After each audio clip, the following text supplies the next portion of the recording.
Həzrət Peyğəmbərə deyirdilər ki, Allah niyə səni Peyğəmbər seçib? Niyə filan kəs qala-qala Allah səni Peyğəmbər seçdi? Allah Teala ayə nazil elədi. Dedi, sizin vəzifəniz deyil ki, siz gələsiz, Peyğəmbər seçəsiz. Bütün bu vəzifələri insana təyin edən Allahdır. Sənin vəzifənsə bunu qəbul eləməkdir.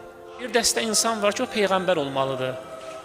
Onun kamillik yolu Peyğəmbərlikdədir. Peyğəmbər olaraq kamilliyə gedir. Sənin vəzifənsə ona tabi olmaqdır. Sənin kamillik yolunsa ona tabi olaraq o yolu getməkdir. Biri Peyğəmbərdir, biri imamdır, biri şəhiddir, bir başqası salih insandır. Allah buyurur ki, siz hamınız müxtəlifsiz. Hərənizin bir vəzifəsi var. Amma bir ortaq nöqtəniz var ki, hamınız kamillik yolunda eyni mərtəbədəsiz. Olsun biri Peyğəmbərdir, biri imamdır, biri şəhiddir, deyək ki, biri sadə, adi insandır. Onun vəzifəsi Peyğəmbər olmaqdır, imam olmaqdır. Sənin vəzifən ona tabi olmaqdır.